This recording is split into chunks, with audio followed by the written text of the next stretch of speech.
String library functions in C ৰ spoken টিউটোৰিয়েললৈ স্বাগতম।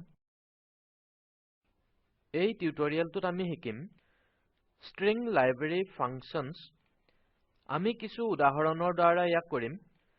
এই টিউটোৰিয়েলটো বাণীবদ্ধ কৰিবলৈ মই ব্যৱহাৰ কৰিছো Ubuntu অপাৰেটিং সিস্টেমৰ তাঙৰণ 11.10, GCC কম্পাইলাৰৰ তাঙৰণ 4.6.1। আহক আমি string library functionsৰ এটা উদাহৰণেৰে আৰম্ভ কৰো। এইবিলাক হৈছে stringত অপাৰেশন সম্পাদন কৰা ফাংচনৰ সংহতি।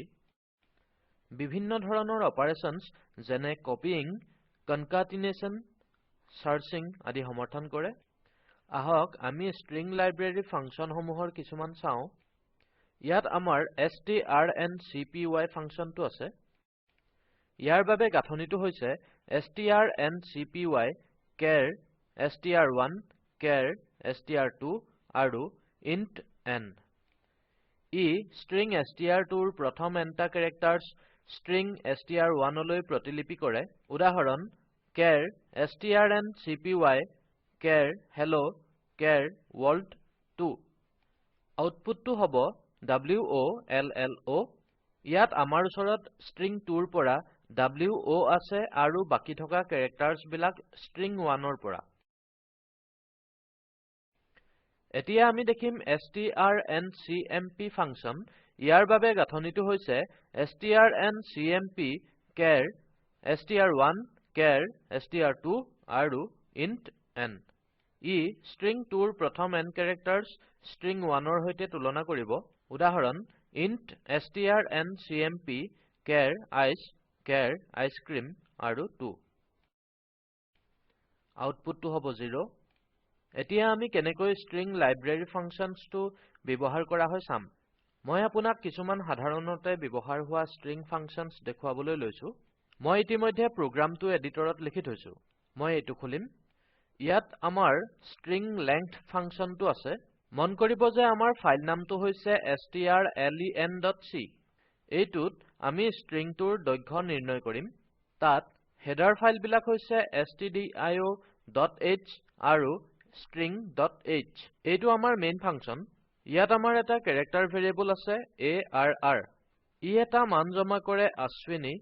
তাৰ পাছত আমাৰ এটা ইন্টিজাৰ variable আছে len1। ইয়াত আমি strlen ফাংচন ব্যৱহাৰ কৰি stringটোৰ দৈৰ্ঘ্য নিৰ্ণয় কৰিম। ফলাফলটো len1ত জমা হ'ব। তাৰ পাছত আমি stringটো আৰু stringটোৰ দৈৰ্ঘ্য ছপা কৰো। আৰু এইটো আমাৰ ৰিটাৰ্ণ স্টেটমেন্ট। এতিয়া আহক প্ৰোগ্ৰামটো কাৰ্যকৰী কৰো। টাৰ্মিনেল উইন্ডোখন খুলক টিপি আপোনাৰ কিবৰ্ডত একেলগে Ctrl Alt আৰু T কিজ। কম্পাইল কৰিবলৈ লিখক gcc space strlen.c space -o space str1 enter টিপক। লিখক ./str1 এন্টাৰ টিপক। আউটপুটটো দৰ্শিত হৈছে যে string equals Ashwini length equals 7। আপুনি ইয়াত হিসাব কৰিব পাৰে 1 2 3 4 5 6 আৰু 7। আহক আমি অন্য string ফাংচন চাও। ইয়াত আমাৰ string copy ফাংচনটো আছে। মন কৰিব যে আমাৰ ফাইল নামটো হৈছে strcpy.c। এইটোত আমি source stringটো target stringলৈ প্ৰতিলিপি কৰিম। ইয়াত আমাৰ source stringত ice আছে। এইটো target stringলৈ প্ৰতিলিপি হ'ব। এইটো আমাৰ strcpy ফাংচন। ইয়াত আমি source stringটো আৰু target stringটো ছপা কৰিম। আহক আমি কাৰ্যকৰী কৰো আৰু চাও। আমাৰ টাৰ্মিনেললৈ ঘূৰি আহো।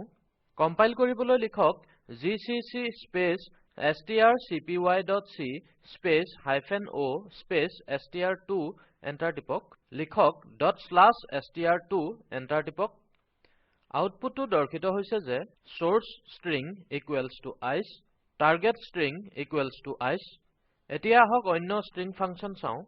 এতিয়া আমি string compare ফাংচনটো চাম। মন কৰিব যে আমাৰ ফাইল নামটো হৈছে strcmp.c। এইটোত আমি দুটা string তুলনা কৰিম। ইয়াত আমাৰ character variables আছে str1 আৰু str2 হিচাপে। str1 এ মানটো ice বুলি জমা কৰে আৰু str2 এ মানটো cream বুলি জমা কৰে।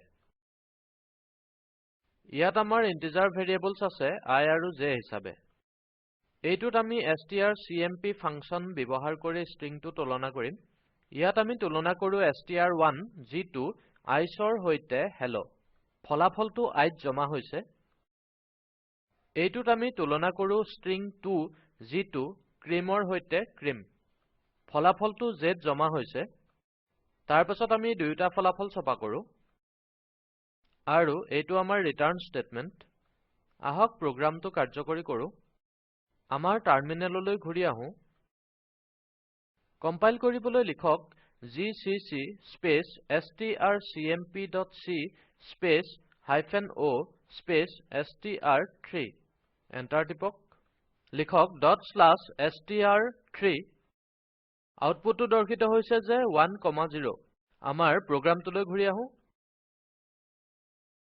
ইয়াত আমি পাও 1 আৰু ইয়াত আমি পাও যে 0 আহক আমাৰ স্লাইডবোৰলৈ ঘূৰি আহো আহক আমি মূল ভাৱ চাও এই টিউটৰিয়েলটোত আমি শিকিলো string library functions strlen strcpy strcmp strncpy আৰু strncmp এটা অনুশীলনী হিচাপে string based আৰু string বাচক কনকাটিনেট কৰিবলৈ এটা প্ৰোগ্ৰাম লিখক সংকেত strcat char str1, char str2 লগতে অন্য ফাংচনসমূহ string লাইব্ৰেৰীত বিশ্লেষণ কৰক তলৰ সংযোজনত দেখিবলৈ পোৱা কথাচিত্ৰটো চাব এইটো স্পোকেন টিউটৰিয়েল প্ৰকল্পৰ মূল ভাৱ আপোনাৰ যদি বেণ্ডউইথ ভাল নহয় আপুনি এইটো ডাউনলোড কৰি চাব পাৰিব স্পোকেন টিউটৰিয়েল প্ৰকল্পৰ দলে স্পোকেন টিউটৰিয়েল ব্যৱহাৰৰ কৰ্মশালা পাতে অনলাইন পৰীক্ষাত উত্তীৰ্ণসকলক প্ৰমাণপত্ৰ দিয়ে অধিক জানিবলৈ অনুগ্ৰহ কৰি contact@spoken-tutorial.org লৈ লিখক স্পোকেন টিউটৰিয়েল প্ৰকল্প টক টু এ টিচাৰ প্ৰকল্পৰ অংশ হয় ইয়াক আইচিটি এমএচআৰডি ভাৰত চৰকাৰৰ জৰিয়তে নেশ্যনেল মিছন অন এডুকেশ্যনে সহায় কৰিছে এই মিছনৰ বিষয়ে অধিক তথ্য তলৰ সংযোজনত উপলব্ধ মই কৃষ্ণ কমল দুৱৰা সংযোগ কৰাৰ বাবে ধন্যবাদ